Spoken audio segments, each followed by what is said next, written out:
vya vyote unatwala wa Yesu kaka nandile nana bisitu byako nandu ulisingolu zatyo mukukusiamisa.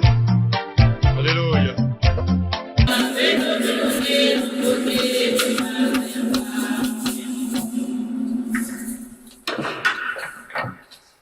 Livre du prophète Ésaïe, chapitre 55, du verset 6 au verset 13. Cherchez le Seigneur pendant qu'il se laisse trouver. Invoquez-le pendant qu'il est proche. Que le méchant abandonne sa voie et l'homme malfaisant ses pensées. Qu'il revienne au Seigneur qui aura compassion de lui. À notre Dieu qui pardonne abondamment. Car mes pensées ne sont pas vos pensées, vos voix ne sont pas mes voix. Déclaration du Seigneur. Autant le ciel est élevé au-dessus de la terre, autant mes voix sont élevées au-dessus de vos voix, mes pensées au-dessus de vos pensées. Et comme la pluie et la neige descendent du ciel, n'y reviennent pas sans avoir abreuvé la terre, sans l'avoir fécondé, fait germer, sans avoir donné de la semence au semeur, du pain à celui qui a faim.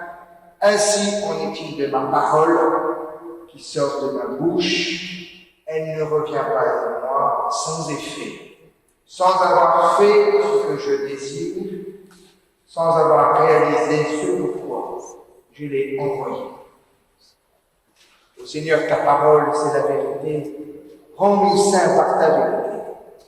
Amen. Amen. Mpotez la nous.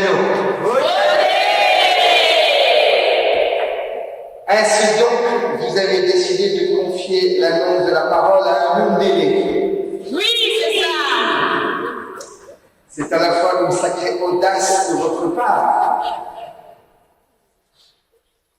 une grande marque de confiance dont vous m'honorez et dont j'espère être digne. Et c'est aussi, je crois, un véritable acte prophétique. En confiant l'annonce de la parole à un homme délai, vous avez décidé de ne pas enfermer votre vision dans une conception purement congolaise, ni même purement africaine. Autant le ciel est élevé au-dessus de la terre, dit le prophète, autant mes voix sont élevées au-dessus de vos voix. Oui, c'est vrai que c'est le souci du Congo qui vous amène aujourd'hui à vous rassembler dans ce temple.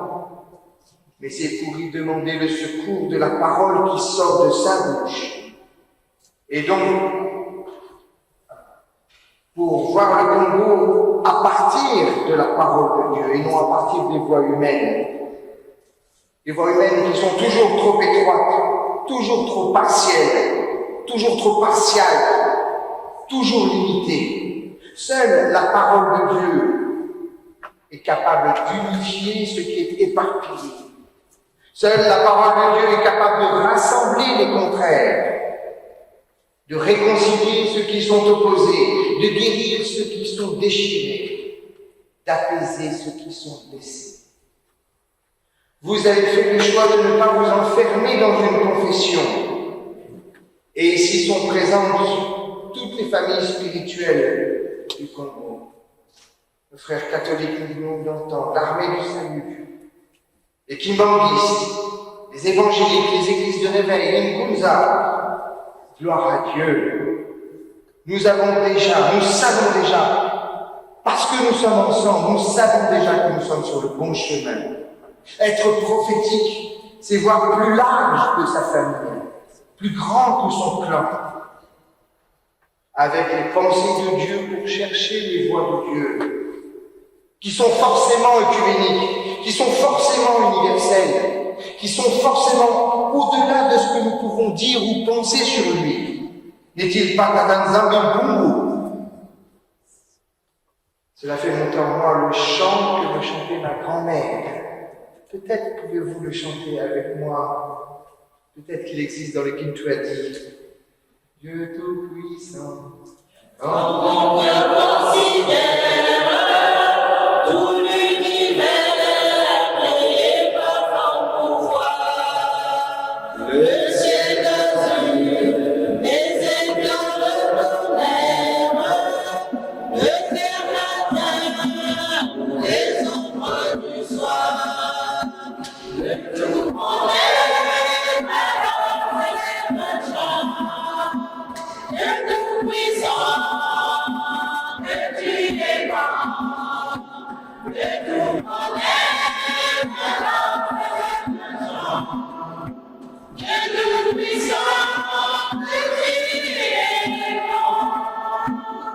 Qui peut enfermer le Dieu Tout-Puissant? Quelle église peut enfermer le Dieu Tout-Puissant? Il nous faut écouter la parole qui nous vient du prophète Ésaïe. Comme la pluie et la neige descendent du ciel, ne reviennent pas sans avoir abreuvé la terre, sans l'avoir fécondée, fait germer, sans avoir mis de la semence au semeur, du pain à celui qui a faim. Ainsi dit le Seigneur, ainsi en est-il de ma parole qui sort de ma bouche. Elle ne revient pas à moi sans effet, sans avoir exécuté ma volonté, sans avoir réalisé ce pourquoi je l'ai envoyé. Satan Zambi a donc un projet. Il parle et il parle pour le Congo. C'est cette vision qui vient de lui que vous êtes venu chercher ici dans ce temple. Dans ce temple dit du Saint-Esprit. Est-ce qu'il y avait un lieu plus approprié que le temple du Saint-Esprit? J'ai appris récemment ce que signifie une gunza en tant que manifestation, si j'ai bien compris, de la vibration de Dieu dans le monde. Et puisque la parole est une vibration qui se répand dans l'air, je demande avec humilité à Dieu de m'inspirer pour que je puisse manifester à mon tour, à ma façon, sa vibration dans le monde par sa parole, me faire écho de sa volonté, de son projet, de sa vision pour le Congo et par-delà le Congo pour le monde. Parce que la somme des problèmes que rencontre le Congo n'est pas, malheureusement pas, le reste du monde. Mes amis, soyons certains, il n'y a pas que l'âme du Congo qui soit malade, mais bien l'âme du monde tel qu'il va, avec toujours et partout ce même mélange tellement empoisonné entre l'Église et le pouvoir. N'est-ce pas? N'est-ce pas là une part du malheur du Congo? Avec toujours et partout ce cortège de corruption, de prédation, de violence, de népotisme, de captation des richesses, de captation du pouvoir au profit d'un clan, d'une famille, d'une tribu. N'est-ce pas là une part du malheur du Congo, comme du reste du monde? Avec toujours et partout sur la surface du monde ces mêmes violences et ces mêmes injustices dont sont victimes toujours les plus vulnérables, toujours les plus petits, toujours les plus faibles, toujours les plus pauvres. C'est toujours sur eux qu'on écrase. N'est-ce pas vrai? N'est-ce pas là une part du malheur du Congo? Avec toujours et partout sur la surface de la planète l'absence de vision claire, l'absence d'une direction claire pour demain, l'absence d'une espérance forte. N'est-ce pas là encore une part du malheur du Congo? Alors je comprends, frères et sœurs, que vous ayez soif d'une parole claire qui sort de sa bouche, une parole qui descend du ciel, qui arrose et qui féconde notre vie, notre pays, afin que nous ne soyons plus, comme le dit l'apôtre Paul aux Éphésiens, comme des enfants, ballottés par les flots, entraînés à tout vent de doctrine, joués et égarés par la ruse, la méchanceté des gens, en disant la vérité dans l'amour, dit Paul. Nous croîtrons à tous égards en celui qui est la tête, le Christ. Alors je suis venu vous dire la vérité dans l'amour pour que tous ensemble nous puissions grandir à tous égards en celui qui est la tête, le Christ. Dites-moi si je me trompe, mais ma fréquentation assidue de la théologie africaine m'a fait comprendre combien le peuple africain s'identifie avec la destinée du peuple hébreu libéré de l'esclavage.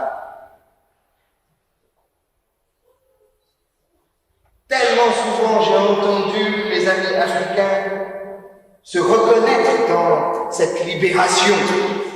Quand Dieu, à main forte et à bras étendus, libère son peuple de l'esclavage.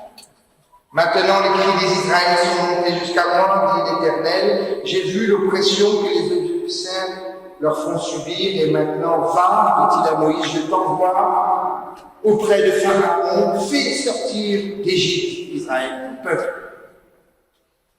La prédication africaine de l'Évangile s'appuie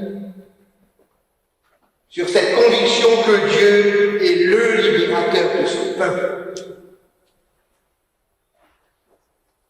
Et sur la conviction profonde que la nature de l'homme étant tellement corrompue par le péché, elle ne peut être libérée que par la rencontre personnelle avec celui qui donne sa vie, à Jésus-Christ. Cherchez le Seigneur pendant qu'il se laisse trouver, dit Ésaïe. Invoquez-le pendant qu'il est proche. Que le méchant abandonne sa voie et l'homme malfaisant ses pensées, et qu'il revienne au Seigneur, qui aura compassion de lui. Dieu veut changer le cœur de l'être humain. Il veut changer le cœur du Congolais, comme il veut changer le cœur du monde aîné que je suis. Dieu veut sortir son peuple de l'esclavage, de ses propres pulsions de pouvoir, d'avoir, de richesse, sa recherche des richesses faciles, des jolies femmes et toute autre sorte d'autres esclavages. Dieu veut libérer l'homme de l'esclavage du péché. Et sans une vision claire du péché, il n'y aura pas de place pour la grâce. Sans une repentance claire et sincère, il n'y aura pas de place pour la libération. Sans la croix, il n'y a pas de résurrection.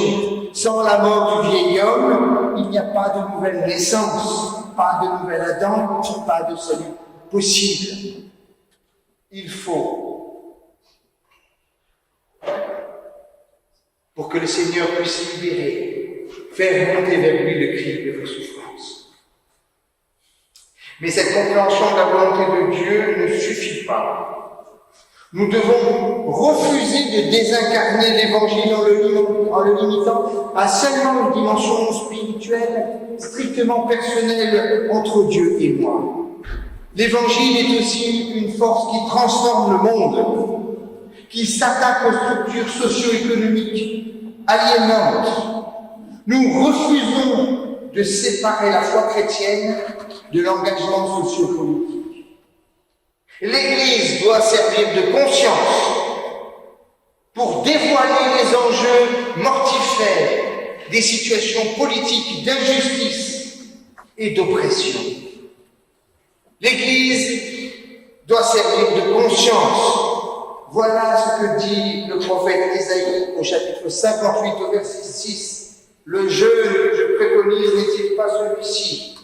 Détachez les chaînes de la méchanceté, dénouez les liens du joug, renvoyez libre ce qu'on écrase et rompre tout joug. L'Église de Jésus-Christ peut devenir consciente du monde en se mettant au service de celles et ceux qui en sont le visage.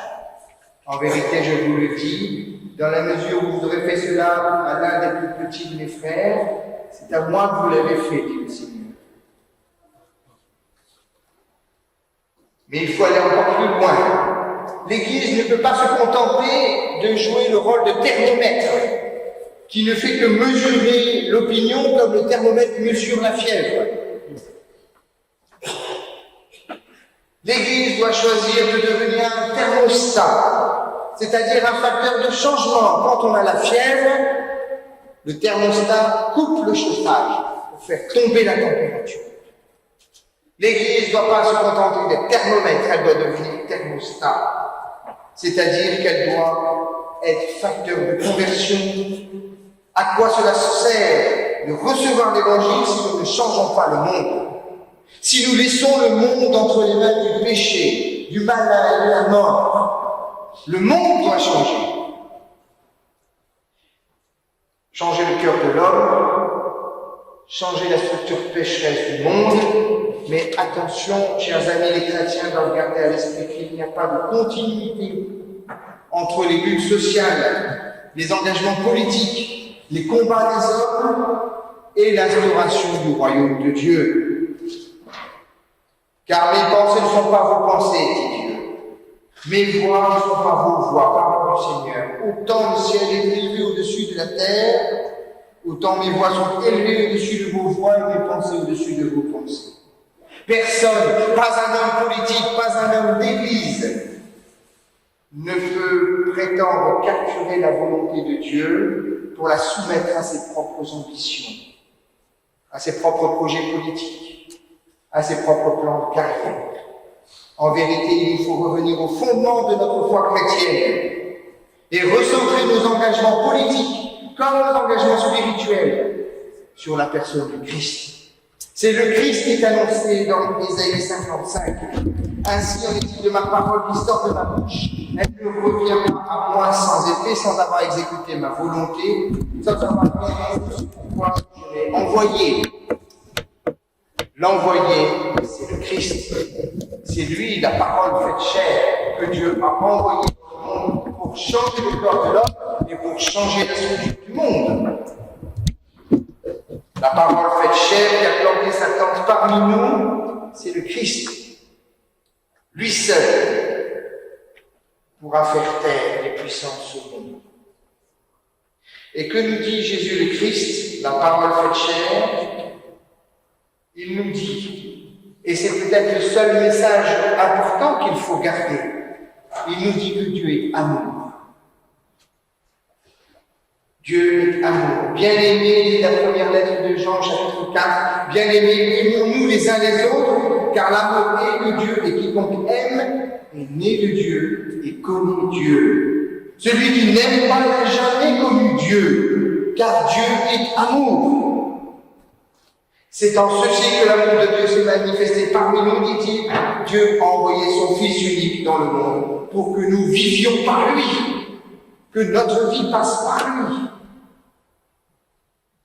Dieu est amour, c'est sa nature profonde. On ne peut rien faire au nom de Dieu sans amour, sans passer par l'amour. Et l'amour, dit Jésus, l'amour s'expérimente dans la justice. Parce que la justice redonne le pouvoir à ceux qui ont été dépossédés pour leur permettre d'affronter les épreuves et les difficultés. Il n'y a pas d'amour sans justice. La justice est l'autre face de l'amour. Ainsi, l'espérance des victimes se fonde sur la certitude que Dieu est juste, n'est-ce pas? Dieu est juste, amen. Dieu est juste. Et parce que Dieu est juste, il intervient dans l'histoire. Il intervient dans l'histoire des hommes, il intervient dans l'histoire du Congo pour mettre un terme à la souffrance de ces créatures, de ces enfants. Cherchez d'abord le royaume de Dieu et sa justice. Et tout le reste vous sera donné en plus. Par la mort et la résurrection de Jésus, il vient leur donner à ses victimes la capacité de lutter à ses côtés contre le mal, contre la souffrance, contre l'injustice, contre l'oppression, contre le malheur, contre le péché. Je veux ici m'inspirer des paroles d'un grand pasteur noir, un très grand pasteur noir, baptiste, américain, qui a changé le monde par la seule puissance de la parole qu'il portait dans son cœur et qui a été assassiné à cause d'elle il y a 50 ans, presque jour pour jour. Voici ce que disait le pasteur Martin Luther King. Ce n'était pas un activiste politique, c'était un pasteur, un homme de Dieu, qui portait la parole de Dieu, qui par la parole de Dieu a changé le monde. Martin Luther King disait, parce que Dieu est amour et que l'amour de Dieu pour le monde se caractérise, se concrétise dans la justice. Martin Luther King disait, nous sommes mandatés par Dieu pour résister au mal. La parole de Dieu qui ne retourne pas sans avoir exécuté sa volonté et que nous sommes mandatés par lui pour résister au mal. Résister au mal ne peut se faire que d'une manière non violente, parce que nous devons refuser de coopérer avec le mal. Et la violence fait partie du mal. La violence appartient à l'empire du malin. Voilà pourquoi notre résistance ne peut être que non violente. Parce qu'il est impératif de faire le lien entre nos combats humains et les moyens que nous utilisons pour combattre. Et la fin des temps voulus par Dieu et dont le but ultime est la réconciliation, la rédemption. Dieu veut que je ne perde aucun de ceux qu'il m'a donnés. Personne ne peut être perdu aux yeux de Dieu. Car Dieu a tellement aimé le monde qu'il a donné son Fils unique, afin que quiconque ne périsse pas. Vous le connaissez. Les moyens doivent être aussi purs que la fin. Les moyens avant-derniers préparent et élaborent la fin dernière qui les fonde. Si nous cherchons la réconciliation et la rédemption, nous ne pouvons pas coopérer avec le mal. Nous devons résister au mal. Nous ne pouvons pas coopérer avec la violence. Nous devons résister à la violence.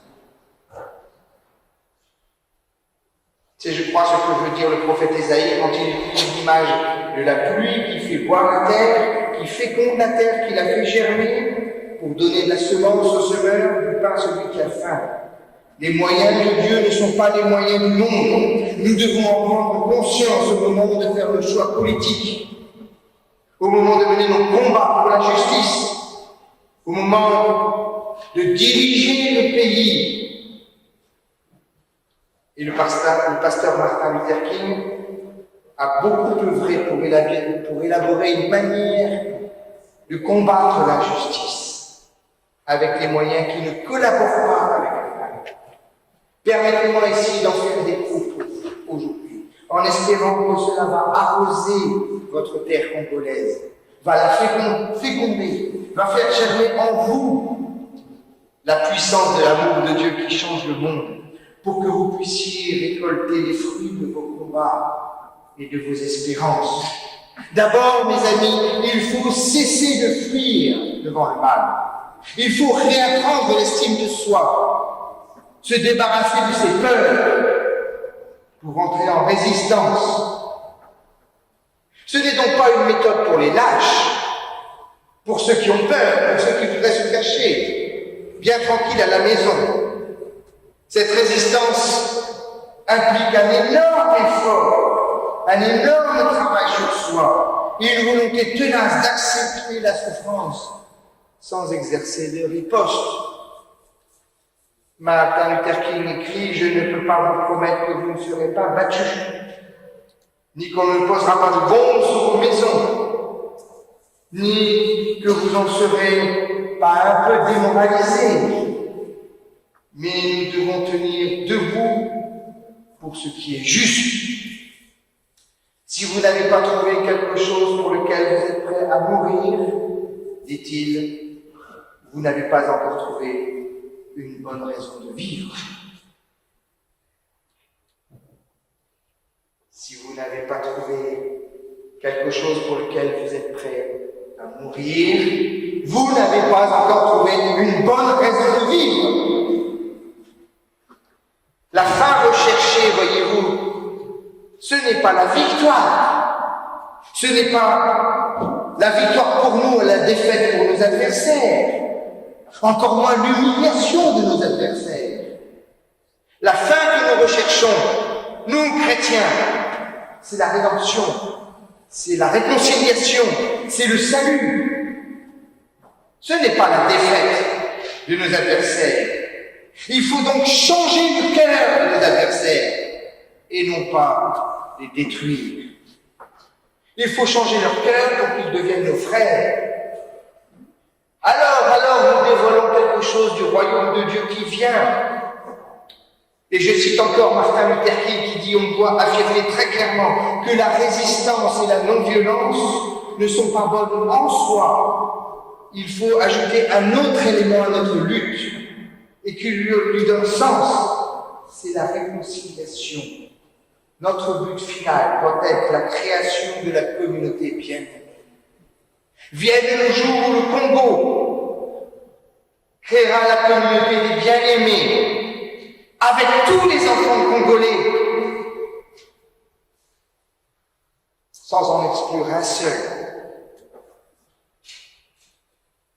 En fait, ce n'est pas tant l'adversaire qui est l'objet de l'attaque, que les forces du mal font de lui un adversaire. Il nous faut toujours distinguer l'homme de ses actes. Celui qui commet le mal est toujours plus grand que le mal qu'il commet. C'est lui qui doit être arraché à l'emprise du mal, qu'il fait de lui un esclave. Martin Luther King disait « Je suis soucieux de justice, je suis soucieux de fraternité, je suis soucieux de vérité. Et qui se soucie de ces choses ne peut jamais prôner la violence. Car par la violence, vous pouvez mettre à mort un meurtrier, vous ne pouvez pas tuer le meurtre. Par la violence, vous pouvez mettre à mort un menteur, vous ne pouvez pas établir la vérité. Par la violence, vous pouvez mettre à mort celui qui professe la haine, vous ne pouvez pas en finir avec la haine. Les ténèbres ne peuvent pas venir à vous, les ténèbres. Seule la lumière peut. Et l'enjeu de la résistance consiste donc à éveiller la conscience de nos adversaires. Éveiller la conscience par des actes symboliques qui le dérangent, qui le mettent sous pression, qui créent dans son cœur une tension, une situation de crise, qui dévoile l'injustice, qui dévoile le mécanisme de la corruption, qui met en lumière la violence de l'autre, qui met en lumière l'injustice, la discrimination, les grèves de la faim, des marches non violentes, de la désobéissance civile, du sitting, oui, la violence jamais. Créons une tension qui éveille la conscience. Voilà pourquoi il est essentiel que la résistance que vous menez soit une résistance ouverte, publique, non violente, et qu'elle accepte de payer le prix de son refus. Il y aura de la souffrance pour celui qui veut entrer en résistance. Le mal résiste, le mal se bat, le mal fait mal, surtout à celui qui résiste. Voilà pourquoi la souffrance est le fruit inévitable de l'engagement du chrétien. Sachez, frères et sœurs, que la souffrance de celui qui résiste au mal unit celui qui souffre au Christ, le Christ qui nous fait participer à sa croix. Celui qui ne prend pas sa croix, dit Jésus, pour le suivre, n'est pas digne de moi. Celui qui aura trouvé sa vie, la perdra. Et celui qui aura perdu sa vie à cause de moi, la trouvera. Si nous avons été assimilés à lui, au Christ, dit l'apôtre Paul, par une mort semblable à la sienne, nous le serons aussi à sa résurrection semblable. Mais au centre, voyez-vous, au centre de cette méthode de résistance réside le principe de l'amour. Et l'amour, ça n'a rien de naturel. La violence, c'est naturel. La violence, c'est la voie facile. Mais qui demande l'amour s'engage sur la voie difficile, le chemin étroit. Là où les riches ne peuvent pas passer parce que c'est plus petit que le trou d'une aiguille, dit l'Évangile. Cela demande une discipline rigoureuse, un entraînement intensif pour supporter et tenir bon. Vous avez entendu qu'il a été dit, tu aimeras ton prochain et tu détesteras ton ennemi. Et moi je vous dis, aimez vos ennemis, priez pour ceux qui vous persécutent, alors vous serez fils de votre Père qui est dans les cieux. Car il fait lever son soleil sur les méchants comme sur les bons, et fait pleuvoir sur les justes comme sur les injustes. En effet, si vous aimez seulement ceux qui vous aiment, quelle récompense obtiendrez-vous? Les collecteurs de taxes font la même chose.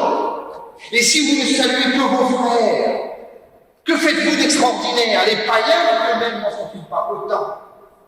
Vous donc, soyez parfaits, comme votre Père Céleste est parfait. Ainsi en est-il de ma parole qui sort de ma bouche.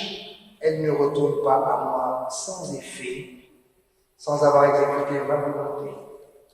Vous donc, frères et sœurs congolais, soyez parfaits, comme votre Père Céleste est parfait. C'est la parole du Seigneur qui exprime ici sa volonté. Et Dieu lui-même le fera. Amen. Amen. Éternel Dieu, notre Père,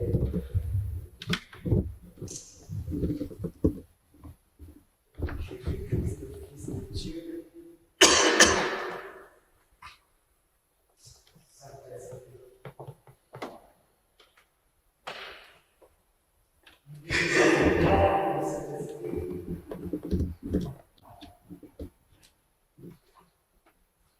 Seigneur, nous avons peur.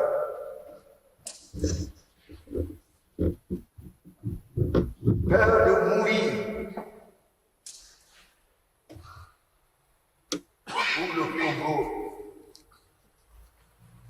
Dans ta parole, Seigneur,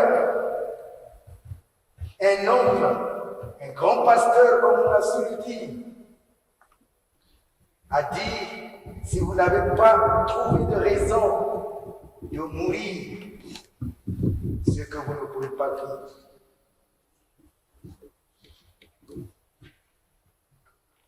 Oh Seigneur, enlève-nous cette peur de mourir pour le Congo.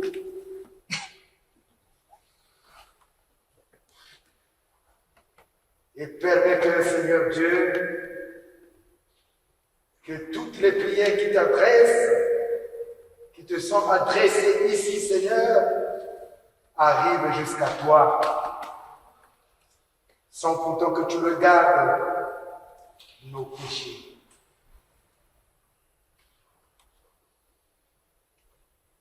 Seigneur Dieu, le Congo du nord au sud, de l'est à l'ouest,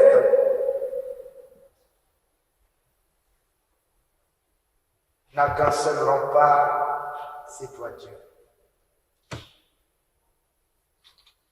Dans ce temple, Seigneur, nous voulons prendre une décision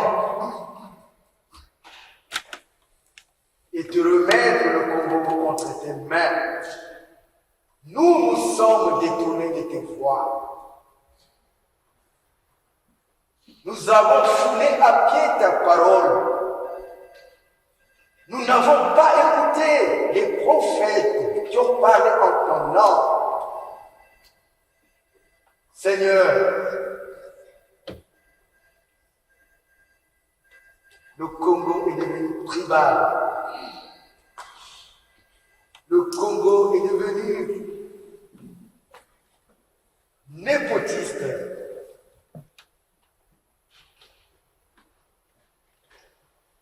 Le Congo est devenu malheureux à cause de nous-mêmes, à cause de notre égoïsme, à cause de nos envies, à cause du pouvoir. Nous avons déchiré ce pays, Seigneur. Oh Dieu, toute autorité vient de toi, Seigneur. C'est cela ta parole déclare. C'est toi qui as choisi, Seigneur, depuis Youlou jusqu'à ceux qui dirigent ce pays aujourd'hui. C'est toi, Seigneur, qui les as choisis.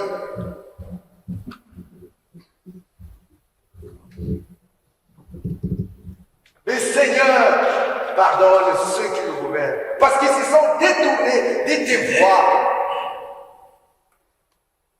Parce qu'ils ont choisi un seul chemin. Parce qu'ils sont leur propre guide.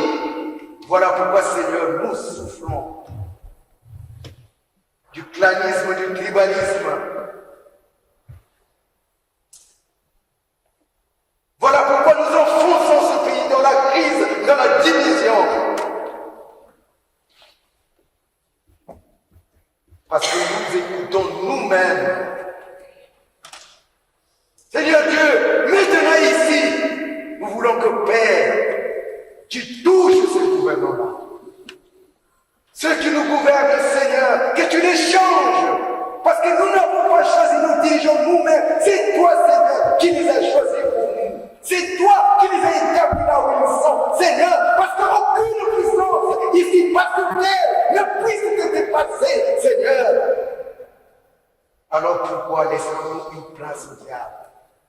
Pourquoi laissons-nous une place au pouvoir mondain? Dieu te commande, toi, Dieu. Oui, avec toi tout est possible.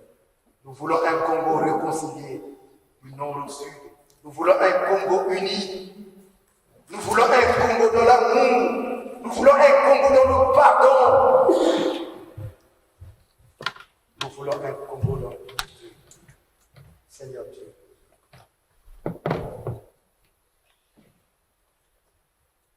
Voyez comment même les amis. Autant de discours, Seigneur, j'ai retenu. Pourrions-nous dire ce soir, maintenant, Seigneur, Congo, capitale libre de la France. Seigneur, libère le Congo. Libère le Congo, Seigneur.